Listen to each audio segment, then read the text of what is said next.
Hello everyone, welcome back to my channel. In today's video, I will discuss about the cultivation practices of chickpea, which is also known as gram. So if you are new to my channel and you have not subscribed, then please subscribe it and press the bell icon, and also like and share the video too. Before starting the lecture on the chickpea, I have a question for you, and the question is ICPH8 is a hybrid variety of which of the following crop? And your options are rice, groundnut, pigeon pea, cotton. So if you know the right answer, then comment the right answer in the comment section. Now we discuss the lecture on chickpea. First we discuss is another name. इसके दूसरे name क्या क्या है? इसका हम बोलते हैं gram, Bengal gram. You can see in this figure, this is the plant of chickpea. इसमें पॉड्स डेवलप होते हैं, इसके अंदर सीड्स डेवलप होता है. Now we discuss its scientific name. The scientific name of chickpea is cicer arietinum. Chickpea का scientific name होता है साइसर एरिटीनियम. अब ये साइसर वर्ड जो होता है, साइसर एरिटीनियम, इसमें साइसर एरिटीनियम को हम अलग अलग समझते हैं. साइसर जो होता है उसका मतलब वो डराइव्ड है साइसिरो से, जिसका मतलब होता है वेल नोन रोमन फैमिली. और जो दूसरा वर्ड है एरिटीनियम, इसका मतलब होता है, इसकी डराइव्ड है एरिस वर्ड से. एरिस यू ऑल नो, जो ज़ोडिक साइंस होते हैं, जो हमारी राशि के साइन होते हैं, उसमें सबसे पहली राशि जो होती है ज़ोडिक साइन एरिस, तो उसी से ये वर्ड जो है कनेक्ट कर रखा है. एरिस का मतलब होता है रैम्स हैड शेप, यानी जो रैम्स हैड शेप होता है, रैम्स बेसिकली जो एनिमल होता है, शिप का मेल शिप जो होता है दैट इज रैम्स, उसका जो उसी का शेप की साइज, जो उसका शेप होता है, वैसी जो चना होता है चिकपी, उसके जो ग्रेन्स होते हैं, जो सीड्स होते हैं, उनका शेप भी एग्जैक्टली वैसे ही होता है. That is why it is called cicer arietinum. Now its family is Leguminaceae or we can say Fabaceae. Origin उसका हुआ है साउथ वेस्ट एशिया, और we can also say that Afghanistan and Persia. तो चिकपी का जो ओरिजिन है, options में अगर आपको अफगानिस्तान पर्शिया दिखता है, it is also correct, and south west Asia is also correct. Chromosome number यहाँ पे 2 होते हैं, 14 एंड 16. अभी हम आगे इसका क्लासिफिकेशन डिस्कस करेंगे, वहाँ पे थोड़ा डिटेल में देखेंगे. तो यहाँ पे भी ध्यान रखना है chromosome 14 and 16. It's germinated seeds rich in vitamin C. तो बेसिकली जो चिकपी के जर्मिनेट सीड्स होते हैं, जब हमको वाटर में सो करके रखते हैं, उसके बाद वो थोड़े जर्मिनेट होने लगते हैं, उससे रूट्स डेवलप होती हैं, that is known as germinate seeds, and that seeds are very rich in vitamin C. So basically this is recommended to cure the scurvy diseases, because scurvy disease जो होती है vitamin C deficiency की वजह से होती है. और जो इसके चिकपी के जर्मिनेटेड सीड्स होते हैं, they are rich source of vitamin C, so we can use this to cure the scurvy disease. India is the largest producer of gram in the world. ठीक है, it is very proud thing कि we are, our country is number 1 producer of gram. Most important pulse crop in India in terms of area and production follow by pigeon pea. तो जो अगर हम pulses की बात करें Indian context में, तो इंडिया में सबसे नंबर 1 पल्स है चिकपी, और सेकंड नंबर पे आती है पिजन पी यानी अरहर.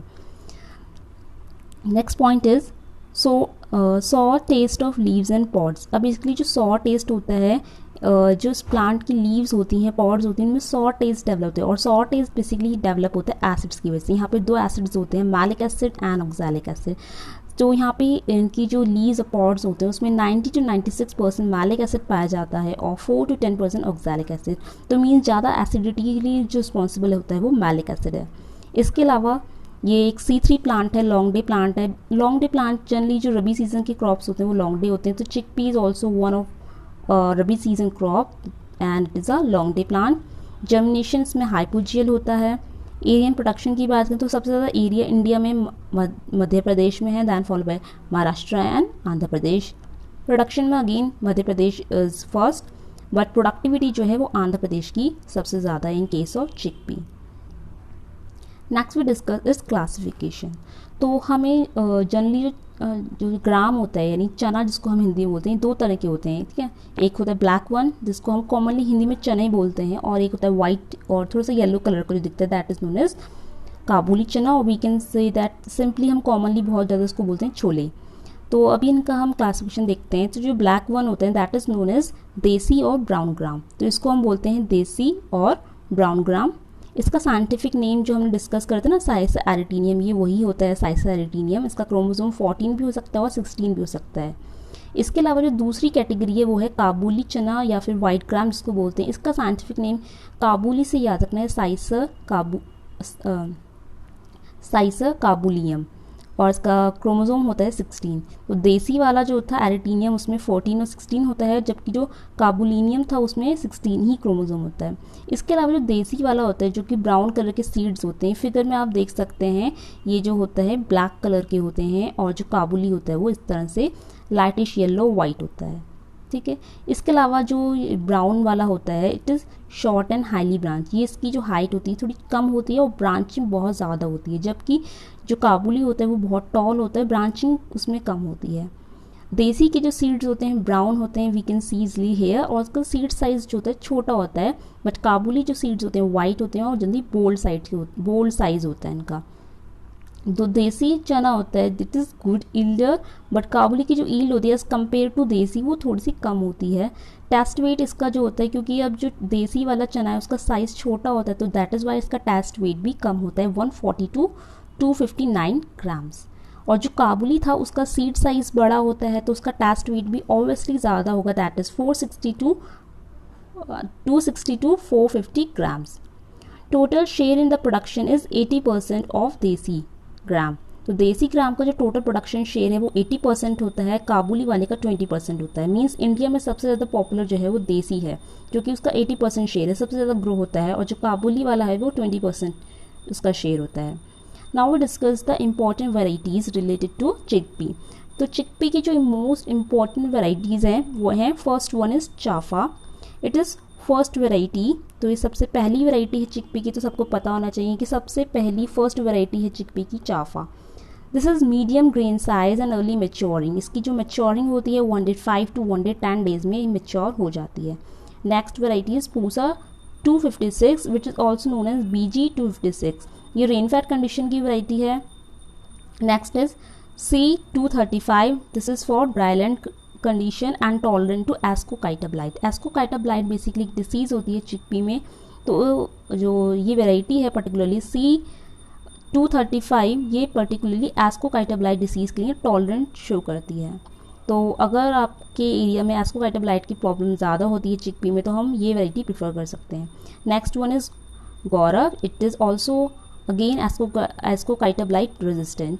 Next variety is Avrodhi, very important variety, most of the exams में पूछा जाता है अवरोधी वेराइटी के बारे में। तो अवरोधी वेराइटी से ये क्वेश्चन आते हैं कि अवरोधी किसकी वेराइटी है, it is very famous variety of chickpea.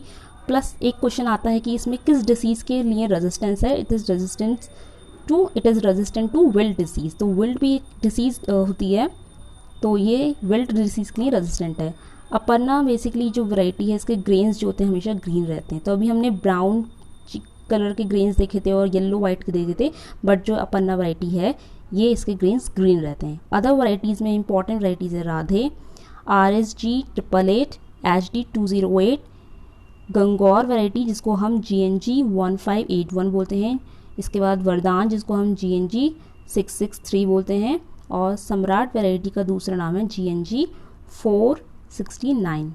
तो ये सारी वैरायटीज़ हो गई। इसके अलावा जो काबुली है, क्योंकि उसका शेयर इंडिया में बहुत कम है, 20% शेयर है, तो उसकी वैरायटीज़ बहुत कम है इंडिया में, जैसे JGK3, Pusa Shubhra KAK2, Phule G0517, Phule 1003 and Shubhra. तो पूसा शुभ्रा और शुभ्रा ये जो है काबुली चने की इंपॉर्टेंट वैरायटीज़ हैं। तो अभी हमने इसका क्लासिफिकेशन और इंपॉर्टेंट वैरायटीज डिस्कस कर ली हैं। Now we discuss the requirement of climate and soil, कि चिकपी को जो हम कल्टिवेट करते हैं कैसा क्लाइमेट और सॉइल रिक्वायरमेंट उसकी होती है। तो basically chickpea is a rabi season crop, ठीक है, इट रिक्वायर लो टेम्परेचर, ठीक है। तो ये रबी सीज़न है, यानी इसका जो कल्टिवेशन होता है जनरली वो विंटर सीजन में होता है। इसका optimum temperature is 24 to 30 degree centigrade. तो ऑप्टिमम टेम्परेचर का मतलब होता है कि अगर 24 से नीचे टेम्परेचर चला गया तो ये इसका जर्मिनेशन प्रॉपर नहीं हो पाएगा, 30 डिग्री से ऊपर अगर हो जाएगी तो इसकी ग्रोथ प्रॉपर नहीं होगी। दैट इज़ वाई इसका ऑप्टिमम टेम्परेचर होता है वो 24 to 30 डिग्री सेंटीग्रेड होता है। इसके अलावा जो सॉइल होनी चाहिए वो well drain, sandy, silty, clay loam to deep loam soil of medium fertility is ideal for chickpea cultivation. Generally soil का जो पीएच होता है वो बहुत इंपॉर्टेंट होता है, इसके लिए जो पीएच होना चाहिए वो थोड़ा सा अल्कलीन की तरफ होना चाहिए, means neutral to alkaline, 6 to 9 we can say that. And it requires loose and well aerated seed bed, not compact seed bed. This thing is very important. This is very important point. Generally, most of the crops को एक तरह का fine seed bed चाहिए होता है, but this crop require a loose and well aerated seed bed, not a compact seed bed. In India, 2 distinct agroclimatic regions are identified. तो India में 2 reason हैं जहाँ पे चिकपी का कल्टीवेशन होता है, north India and peninsular India. तो north India में कहते हैं the crop duration is 160 to 170 days, but in peninsular India where the winters are warmer the crop duration is short. तो नॉर्थ इंडिया में जो क्रॉप ड्यूरेशन होता है 160 से 170 डेज का हो जाता है, लेकिन वहीं पेनिसुलर इंडिया में अगर चिकपी ग्रो करते हैं इसका ड्यूरेशन कम होता है, that is 90 to 110 days. Hence the productivity of chickpea is higher under the northern condition. तो नॉर्थ कंडीशन में इसका ड्यूरेशन ज़्यादा है, दैट इज़ वाई इसका जो प्रोडक्शन जो प्रोडक्टिविटी होती है वो ज़्यादा हाई होती है नॉर्थ इंडियन कंडीशन में. Next we discuss the sowing time. तो basically it is a rabi season crops, उसका जो सोइंग टाइम होता है वो रबी सीजन का जो सोइंग टाइम होता है वो अक्टूबर नवंबर के बीच होता है. यानी अगर रेनफेड कंडीशन में हम इसको ग्रो करेंगे तो सेकंड फोर्टनाइट ऑफ अक्टूबर में ग्रो करेंगे, और इरिगेटेड कंडीशंस हैं तो middle of November. Simply rabi season है तो अक्टूबर नवंबर इसका सोइंग टाइम माना जाता है. Then we now we discuss the seed rate, spacing and depth of sowing. तो सीड रेट जो होता है वो डिपेंड करता है कि हम देसी वैरायटी प्रेफर कर रहे हैं या फिर काबुली वाली वैरायटी ले रहे हैं. देसी वैरायटी का जो सीड्स के साइज़ थे वो छोटे थे, छोटे साइज़ होने की वजह से इसका जो सीड रेट होता है वो कम लिया जाता है, दैट इज़ 60 to 80 kg पर हेक्टेयर. ठीक है, काबुली वाले के सीड्स जो होते हैं बोल्ड होते हैं, इसका सीड रेट ज़्यादा होता है 80 to 100 kg पर हेक्टेयर. स्पेसिंग भी अकॉर्डिंगली वेरी करती है. देसी वाले में 30 by 10 सेंटीमीटर स्पेसिंग होती है, और काबुली में होती है 40 to 45 रो टू रो, और प्लांट टू प्लांट 10, यानी प्लांट टू प्लांट दोनों में सेम है. ठीक है, जो पहले वाला नंबर होता है that is it denotes row to row spacing, और जो दूसरा नंबर होता है denotes the plant to plant spacing. तो हम देख सकते हैं कि देसी हो या काबुली जो दोनों में प्लांट टू प्लांट स्पेसिंग जो है 10 सेंटीमीटर है, but row to row spacing vary कर रही है, क्योंकि देसी वाली वैरायटी की जो होती है उसमें स्पेसिंग रो टू रो कम है, और काबुली में प्लांट टू प्लांट काबुली में रो टू रो स्पेसिंग जो है ज़्यादा है, दैट इज़ 40 to 45 सेंटीमीटर. अब सोइंग डेप्थ जो होती है जनरली इसकी होती है 8 to 10 centimetre is the optimum depth of sowing. तो उसकी जो ऑप्टिमम डेप्थ ऑफ सोइंग होती है वो 8 to 10 होती है. ठीक है, डिपेंड करता है कि हम कौन सा सीड ले रहे हैं. देसी लेंगे तो हम उसको कम यानी 8 सेंटीमीटर इट्स ओके, बट अगर काबुली है तो हम उसको थोड़ा और यानी 10 सेंटीमीटर डेप्थ तक हम उसको सो कर सकते हैं. Now we discuss the nutrient requirement. Process of symbiotic nitrogen fixation works effectively for 3 to 4 weeks after sowing. तो वी ऑल नो दैट कि चिकपी जो है एक लेग्यूमिनस क्रॉप है, बट फिर भी जो उसमें लेग्यूमिनस क्रॉप्स होती है उनमें नाइट्रोजन फिक्सिंग प्रॉपर्टी पहले से बिल्डअप होती है, बट फिर भी उनमें जो नाइट्रोजन फिक्सेशन प्रोसेस होता है वो कब इफेक्टिव होता है 3 to 4 weeks after sowing. Sowing के 3 to 4 weeks बाद उनमें नाइट्रोजन फिक्सेशन होता है, बट उससे पहले नाइट्रोजन फिक्सेशन नहीं होगा, तो हमें प्रोवाइड करनी पड़ेगी नाइट्रोजन सॉइल में. The soil with low organic matter or poor nitrogen supply may require 20 to 25 kg per hectare nitrogen as a starter dose. तो बेसिकली जब तक उसमें नाइट्रोजन फिक्सेशन क्रॉप में खुद से नहीं हो पाता, उससे पहले हम 20 से 25 kg पर हेक्टेयर नाइट्रोजन जो है स्टार्टर डोज की तरह अप्लाई करेंगे. इसके अलावा DAP that is di ammonium phosphate apply करते हैं at the rate of 100 to 150 kg पर हेक्टेयर. तो बेसिकली लेग्यूमिनस क्रॉप के लिए एक तो नाइट्रोजन इंपॉर्टेंट होता है, दूसरा फॉस्फोरस इंपॉर्टेंट होता है. पोटेशियम का यहाँ पे रोल थोड़ा कम होता है. तो बेसिकली जितने भी लेग्यूमिनस क्रॉप्स होते हैं उनमें जो नोड्यूल फॉर्मेशन होता है, एक तो उसके लिए स्टार्टिंग नाइट्रोजन इंपॉर्टेंट होता है, और बेसिकली नोड्यूल फॉर्मेशन के लिए फॉस्फोरस बहुत इंपॉर्टेंट होता है, तो इसलिए हमें फॉस्फोरस सप्लाई करना भी ज़रूरी होता है. Now we discuss the water requirement. तो जो चिकपी है उसकी वाटर रिक्वायरमेंट बहुत कम होती है, दैट इज़ 300 to 400 मिलीमीटर, बहुत कम होती है. और जनरली हम वाटर अप्लाई कब करते हैं, it is apply in the critical stages. और जनरली चिकपी में 2 क्रिटिकल स्टेजेस देखी गई हैं, दैट इज़ प्री फ्लावरिंग यानी फ्लावरिंग से पहले, and at the time of pot development. तो ये 2 स्टेजेस होती हैं जहाँ पे हमें इरिगेशन अप्लाई करना ही होता है. अदरवाइज क्या होता है कि ये क्रिटिकल स्टेजेस में अगर हमने इरिगेशन अप्लाई नहीं करा तो हमारे ईल्ड लॉसेस ज़्यादा हो जाएंगे. और एक बात ध्यान रखनी है, no irrigation during the flowering otherwise flower drops. तो फ्लावरिंग के टाइम पे इरिगेशन कभी नहीं करना चाहिए, क्योंकि फ्लावरिंग टाइम पे इरिगेशन होने से फ्लावर ड्रॉप हो सकता है। फ्लावर ड्रॉप हो जाएगा तो आपका सीड सेट नहीं होगा, पॉट डेवलप नहीं होगा और ईल्ड रिड्यूस हो सकती है। और बेसिकली जो मेथड ऑफ इरिगेशन यहाँ फॉलो होता है that is check basin irrigation. तो चिकपी में चेक बेसिन इरिगेशन फॉलो होता है और 2 क्रिटिकल स्टेजेस हैं, pre flowering and pod development. Now we discuss the weed management. तो वीड मैनेज करने से पहले हम देख लेते हैं कि कौन कौन से इंपॉर्टेंट वीड्स हैं जो चिकपी में लगते हैं। साइंटिफिक नेम यहाँ पे लिखा है that is chenopodium album which is commonly called pathua, melilotus indica, lathyrus aphaca, medicago denticulata, trigonella polycerata, polygonum यूफोबिया, anagallis arvensis. So these are the important weeds in the chickpea crop. तो इनको manage करने के लिए हम क्या कर सकते हैं, 1 हैंड बीडिंग विद हैंड हो और व्हील हो। तो हैंड बीडिंग कर सकते हैं। हैंड बीडिंग कब करनी, 25 to 30 डेज आफ्टर सोइंग। तो अगर हम चिकपी के सोइंग के 1 महीना दैट इज़ अराउंड 25 या 30 डेज आफ्टर सोइंग के बाद हमें एक हैंड बीडिंग करनी होगी। और अगर वीड्स की प्रॉब्लम ज़्यादा होगी तो हम 60 डेज आफ्टर सोइंग के भी हम सेकंड वीडिंग कर सकते हैं। हर्बिसाइड्स में here we have option, herbicide का ऑप्शन जो है वो है fluchloralin which is also known as basalin. 1 kg पर हेक्टेयर फ्लूक्लोरलिन हमको लेना है और उसको 1000 लीटर वाटर में मिक्स करके हम उसको प्री प्लांटिंग स्प्रे उसका करना होगा। तो यहाँ पे ये हर्बिसाइड ऑप्शन हमारे पास होता है। Now we discuss the another important interculture operation in chickpea. तो इंटरकल्चर ऑपरेशन जो होते हैं जनरली जो हम कल्टिवेशन के दौरान जो क्रॉप्स में करते हैं, और चिकपी में बहुत इंपॉर्टेंट होता है निपिंग या फिर जिसको हम टॉपिंग या क्लिपिंग बोलते हैं। ये What is nipping? Now this is a process of plucking the apical birds. Apical birds जो होती हैं एकदम टिप्स में होती हैं, तो apical birds को हम क्या करते हैं, प्लक करेंगे, रिमूव कर देंगे। और ये कब करते हैं, 30 to 40 days after sowing to encourage the reproductive growth. इससे क्या होगी, जो पॉट डेवलपमेंट होता है, सीड्स डेवलप होना, ये यानी रिप्रोडक्टिव ग्रोथ जो होती है वो इंकरेज होती है। तो एपिकल बर्ड्स को रिमूव करने से रिप्रोडक्टिव ग्रोथ ज़्यादा होती है। That is known as, this process is called nipping. Nipping में ध्यान रखना है कि इसको हम कब करते हैं, 30 to 40 डेज आफ्टर सोइंग। और जनरली हम यहाँ पे हाथ से भी कर सकते हैं निपिंग, या फिर इसके लिए हम केमिकल भी यूज़ करते हैं, टीबा का मतलब होता है ट्राई आइडो बेंजोइक एसिड। इसका 75 ppm अप्लाई हमको करना होगा, तो अपना आप ही जो होती हैं एपिकल बर्ड वो रिमूव हो जाती हैं। Kabuli types are self branch and do not need nipping. तो काबुली वाले में निपिंग की ज़रूरत नहीं होती, यानी हमें देसी वाले में निपिंग का ध्यान रखना होता है। Now we discuss the harvesting and storage. तो चिकपी का हार्वेस्टिंग कैसे होता है, chickpea takes 150 days for maturity. तो जनरली हम सोइंग करते हैं, उसके बाद 150 डेज में हमारी जो क्रॉप है वो मेच्योर हो जाती है। The plants are pull out and cut with the sickle and carry to the threshing floor.